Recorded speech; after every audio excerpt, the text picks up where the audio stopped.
Hi Aunty Di, how are you? I'm good, thank you. That's good. Do you mind if we have a bit of a chat about NAIDOC week? I just feel like I need an elder navigating the two worlds. Yeah, if I can answer the questions, they're not too hard, I'd love to.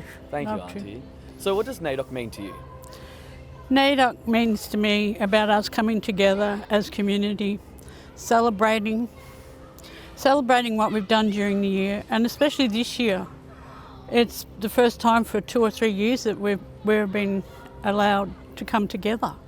So everybody's very excited, and plus we have the national NAIDOC here this year, as well as the Victorian NAIDOC, and it's going to be very, very busy.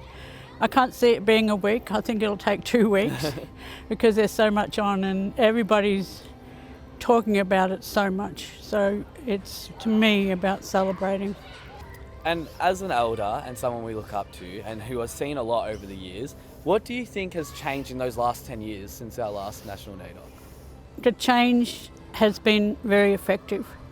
There's a lot of people now that want to celebrate with us. You know, it was about all the Aboriginal community and Torres Strait Islander community coming together.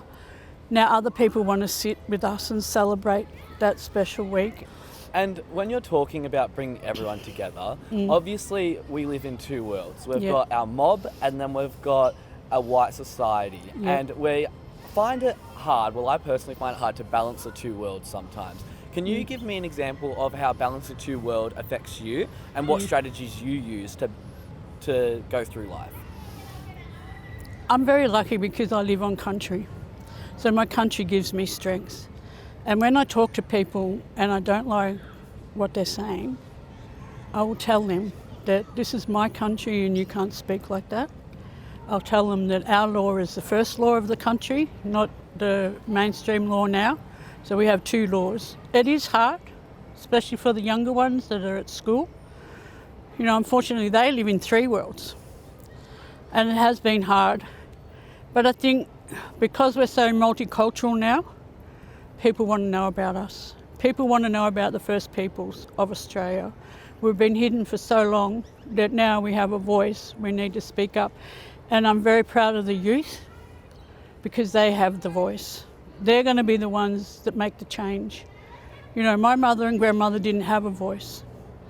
I've only had my voice for approximately 20 odd years. But because I've been through ceremony and I'm connected to my country and I'm so proud of the Wurundjeri ancestors and my mother and grandmother, I speak on their behalf every day. And that gives me the strength to continue. The strength comes to me from my ancestors. I call him grandfather, but to most people, he's my great-great-uncle, is William Barrack. So he fought for us. He walked to Melbourne 4 or 6 times to try and get us independence. That to me gives me the strength to carry on. My grandmother didn't go to school. She was a maid for the mission manager. Then when she was 18, they sent her to Toorak to be a maid. She only had 1 day a month off and didn't receive any wages. To me, that is strength and resilience. My mother only went to grade 3. She became a tailoress. She did all of our wedding dresses, everything. You know, I'm very proud of her. Those women have made the opportunity for me. So that's what gives me strength. My connection to the country, which is actually connecting. It's about knowing that Mother Earth, the earth is our mother. The Birrarung, just across there, is the veins of her. So that's about caring for country and honouring country. And when we welcome people, we actually honour other people as well and give them the strength to stand on country and understand what it is. So that's what gets me through. How do you think elders like that and yourself and other elders around Australia have an impact on NAIDOC Week? And how do you think that their voices are helping shape us? And what is the purpose of having these elders speak up at not just events like this, but in times of general? You know, elders lost their position through colonisation. They weren't allowed to speak up. They didn't have a voice. You know, they're on, my family was on Corandurk mission. Weren't allowed to speak their language, weren't allowed to practice culture. The men weren't allowed to look after the women and their children, which we know is a stolen generation. Their women were abused. So that to me shows me how resilient our elders are. Now they have a voice. And my grandmother didn't have one. My mother just had one, not much. And as I said, I've had one for 20 years. And the future ones are going to be brighter and better. They're more educated, you know. I didn't finish high school. When we talk about NAIDOC Week, this year's theme is Get Up, Stand Up, Show Up. How do you think that you're doing that? And how do you think that our community and our mob are doing this? Gee, I suppose because, you know, I'm a little bit spoilt because I do welcomes every day. So I get up when I can. I show up when I can because I have chronic diseases.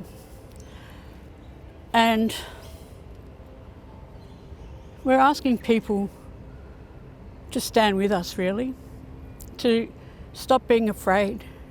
And if you don't understand or you don't know, because a lot of people really don't know about our history because it's been hidden for so long, you know, we're asking them to take that step, to come with us, learn about us, learn about our community. We have a wonderful community. We have a caring community, a community that cares about not only us, but about families, which are the most important thing in life. And our future leaders, our children, they're the most important in our life. So we're asking not only yourself as a Wiradjuri person, but also other non-Indigenous people to walk with us. And as I said before, we have that many different cultures now. We really need to understand each other. And Aboriginal people, Wurundjeri people, have always welcomed people on country, and it's still the same. And is there anything you'd like to say to the people that you're welcoming on Wurundjeri country for this NAIDOC? I suppose get up, stand up, show up, but also take your shoes off, feel the country, listen to the country. It's important. The more you listen to country, the more you hear. How lucky are we to sit here and hear? Because we're talking about culture. We're talking about what's important for our future and our heart.